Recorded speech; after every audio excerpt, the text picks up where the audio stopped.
അങ്ങനെ കാത്തിരുന്ന് UDF വികസിപ്പിച്ചു. CK ജാനുവും PV അൻവറും അസോസിയേറ്റ് അംഗങ്ങളായി അല്ലെങ്കിൽ ഘടകകക്ഷികളായി.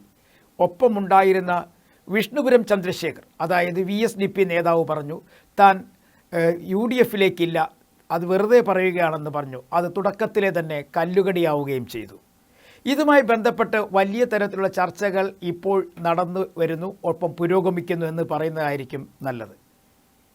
കഴിഞ്ഞ ദിവസം മുൻ പ്രതിപക്ഷ നേതാവ് തന്നെ പറഞ്ഞു, രമേശ് ചെന്നിത്തല പറഞ്ഞു, വിഷ്ണുപുരം ചന്ദ്രശേഖർ 2 പ്രാവശ്യം തന്നെ കണ്ടിരുന്നു, UDFിലേക്ക് വരാൻ താല്പര്യമാണെന്ന് അറിയിക്കുകയും ചെയ്തു. ഇതുതന്നെയാണ് പ്രതിപക്ഷ നേതാവ് VD സതീശനും പറഞ്ഞത്. വിഷ്ണുപുരം ചന്ദ്രശേഖരൻ പറഞ്ഞിട്ടാണ് അദ്ദേഹത്തെ അസോസിയേറ്റ് ഘടകകക്ഷിയാക്കി മാറ്റാൻ തീരുമാനം എടുത്തതെന്ന്. പിന്നെ എന്തേ ഈ തീരുമാനത്തിനിടയിൽ മാറ്റം വന്ന് വിഷ്ണുപുരം ചന്ദ്രശേഖരൻ്റെ ഒരു മാറ്റം വരാൻ ഇടയായ സാഹചര്യമെന്ത്? അതൊക്കെ വരും ദിവസങ്ങളിൽ പുറത്തേക്ക് വരും എന്ന് നമുക്ക് പ്രതീക്ഷിക്കാം. എന്നിരുന്നാൽ തന്നെയും കോൺഗ്രസിനകത്തും ഈ UDF വികസിപ്പിച്ചതിൽ ചില എതിർ സ്വരങ്ങൾ ഉയർന്നിട്ടുണ്ട്. അതും മുതിർന്ന നേതാവിൻ്റെ ഭാഗത്തു നിന്നും മുൻ KPCC അധ്യക്ഷൻ മുല്ലപ്പള്ളി രാമചന്ദ്രനാണ് ഒരു അഭിപ്രായം മുന്നോട്ട് വെച്ചത്.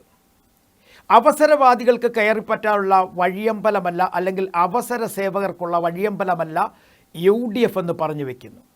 ഒപ്പം PV അൻവർ കുറച്ചുകൂടി സംയമനം പാലിച്ച് മുന്നോട്ട് പോകണം എന്നുള്ളതാണ്. കാരണം PV അൻവറിൻ്റെ നാക്കിൻ്റെ ചൂടറിഞ്ഞ പലരുമുണ്ട്. അതുകൊണ്ടായിരിക്കാം അദ്ദേഹം അങ്ങനെ തന്നെ പറഞ്ഞു വെച്ചതെന്ന് നമുക്ക് മനസ്സിലാക്കാൻ കഴിയും. പക്ഷേ ഈ വികസനം ഇങ്ങനെ വേണം, ഈ സമയത്ത് വേണം എന്ന ആവശ്യക്കാരിൽ പ്രധാനി മുസ്ലിം ലീഗായിരുന്നു. അവർക്കറിയാം വരാൻ പോകുന്ന തെരഞ്ഞെടുപ്പിൽ PV അൻവറിൻ്റെ സഹായമുണ്ടെങ്കിൽ മലപ്പുറത്തും കോഴിക്കോടുമൊക്കെ കാര്യമായ തരത്തിൽ വോട്ട് നേടാൻ കഴിയുമെന്ന്.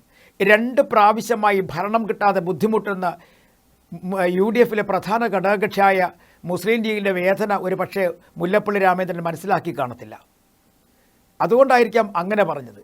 ഒരു പക്ഷേ PV അൻവറിനെ സംബന്ധിച്ചിടത്തോളം അൻവർ നേരത്തെ തന്നെ UDFിലേക്ക് വരാൻ, നിലമ്പൂർ തെരഞ്ഞെടുപ്പിന് മുമ്പ് തന്നെ UDFിലേക്ക് കയറിക്കൂടുന്നതിന് വേണ്ടി വളരെയധികം ശ്രമിച്ച ഒരാളാണ്, ഒത്തിരി ചർച്ചകൾ നടത്തിയതാണ്. പക്ഷേ അന്നൊക്കെ പ്രതിപക്ഷ നേതാവ് തന്നെ എതിർകോലിട്ട് നിൽക്കുന്ന ഒരു സാഹചര്യമായിരുന്നു. ഇപ്പോൾ ആ പ്രതിപക്ഷ നേതാവും സംഘാംഗങ്ങളും തന്നെ അദ്ദേഹത്തെ അസോസിയേറ്റ് അംഗമാക്കി മാറ്റാൻ തീരുമാനിച്ചിരിക്കുന്നു. നല്ല കാര്യം, കൂടുതൽ വോട്ട് കിട്ടുമെന്ന് പ്രതീക്ഷിക്കുകയും ചെയ്യാം. പക്ഷേ ഈ എതിർസ്വരങ്ങൾ കോൺഗ്രസിനകത്ത് തന്നെ ഉയരുമ്പോൾ അതൊന്ന് മനസ്സിലാക്കേണ്ട ഒരു കാര്യം, അവിടെ എന്തൊക്കെയോ പന്തികേടുകൾ ഉയർന്നു കാണുന്നുണ്ട് എന്നുള്ളതാണ്.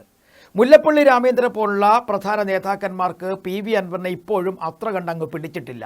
അതുകൊണ്ടായിരിക്കാം അവസര സേവകർ എന്ന് പറയുന്നൊരു പദം തന്നെ ഉപയോഗിച്ചിരിക്കുന്നത്.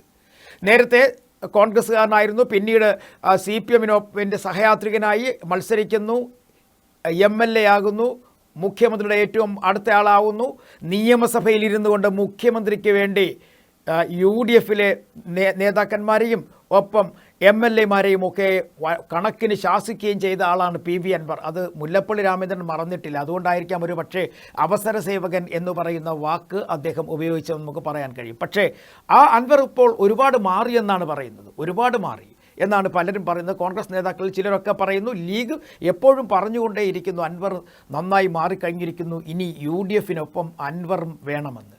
അവിടെ അൻവറിനെ ഉൾക്കൊണ്ടുകൊണ്ട് മുന്നോട്ട് പോകാൻ UDFിലെ പ്രധാനപ്പെട്ട ഘടകകക്ഷിയായ ലീഗ് നേരത്തെ തന്നെ പറഞ്ഞു വെച്ചതായിരുന്നു. അതുകൊണ്ട് തന്നെയാണ് കഴിഞ്ഞ ദിവസം എറണാകുളത്ത് കളമശ്ശേരിയിൽ നടന്ന UDF യോഗത്തിൽ മറ്റ് ചർച്ചകളൊന്നുമില്ലാതെ ഈ 2-3 പേർക്ക് വേണ്ടി UDFിൻ്റെ വാതിലുകൾ തുറന്നു കൊടുത്തത്. പക്ഷേ വിഷ്ണുപുരം ചന്ദ്രശേഖരൻ തുടക്കത്തിലെ ഒരു കല്ലുകടിയായി മാറിപ്പോയി.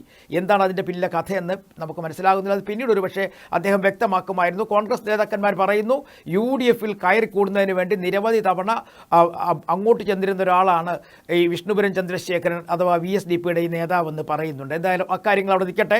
എന്തായാലും UDF വികസിപ്പിക്കാൻ തീരുമാനിച്ചു.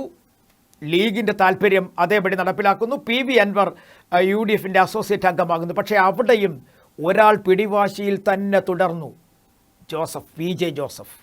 അദ്ദേഹത്തിന് കേരള കോൺഗ്രസ് എമ്മിനെ മുറിച്ചാലും മുറിച്ചില്ലെങ്കിലും ഇങ്ങോട്ട് കൊണ്ടുവരണമെന്ന് ഒരു താല്പര്യമില്ല.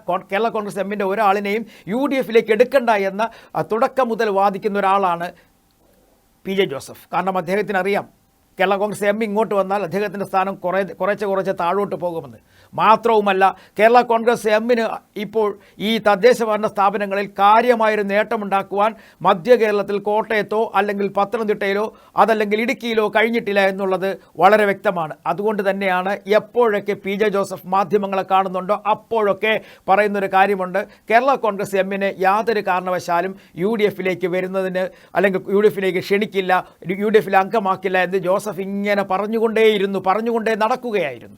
എന്തായാലും ഇന്നലത്തെ അല്ലെങ്കിൽ കഴിഞ്ഞ ദിവസത്തെ ഒക്കെ മുന്നണി വിപുലീകരണത്തിൽ എന്തായാലും ജോസഫ് ഇടപെട്ടത് കൊണ്ട് തന്നെ മാണിയുമായി ഒരു ചർച്ച വേണ്ട എന്നുള്ള തരത്തിലേക്ക് അല്ലെങ്കിൽ മാണി ഗ്രൂപ്പുമായി ഒരു ചർച്ച വേണ്ട എന്നുള്ള തരത്തിലേക്ക് എത്തിച്ചേർന്നിരിക്കുന്നു. കേരള കോൺഗ്രസ് എം അല്ലെങ്കിൽ കേരള കോൺഗ്രസ് മാണി ഗ്രൂപ്പിനെ തൽക്കാലം ഇങ്ങോട്ട് വിളിക്കേണ്ട അല്ലെങ്കിൽ മാണി വിഭാഗത്തെ തൽക്കാലം ഇങ്ങോട്ട് ക്ഷണിക്കേണ്ട എന്ന തരത്തിലേക്ക് ആണ് എത്തിച്ചേർന്ന് നിൽക്കുന്നത്. എന്തായാലും നല്ലൊരു കാര്യം തന്നെ യു ഡി എഫ് വികസിപ്പിച്ചു. വരും ദിവസങ്ങളിലൊക്കെ ഇനിയിപ്പോൾ നിയമസഭാ തെരഞ്ഞെടുപ്പിന് വളരെ ചുരുക്കം ദിവസങ്ങൾ മാത്രമാണുള്ളത്. ആ ദിവസങ്ങളിൽ യു ഡി എഫിന് കുറച്ചുകൂടി ശക്തമായി പോരാടാൻ കഴിയും എന്നുള്ളത് ഉറപ്പായി കഴിഞ്ഞിരിക്കുന്നു, പ്രത്യേകിച്ച് വടക്കൻ കേരളത്തിൽ. ഇനിയുള്ള ദിവസങ്ങൾ തെരഞ്ഞെടുപ്പിൻ്റേതാണ്. കാരണം തദ്ദേശ ഭരണ സ്ഥാപനങ്ങളിൽ ഉൾക്കൊണ്ടിരിക്കുന്ന ഊർജ്ജം അത് കുറച്ചുകൂടി ആളിക്കത്തിക്കുവാൻ ഈ മുന്നണി വികസനം കൊണ്ട് കഴിയുമെന്നുള്ള പ്രതീക്ഷ കോൺഗ്രസിനുണ്ട്, ഘടകകക്ഷികൾക്കുണ്ട്. നല്ലത് തന്നെ.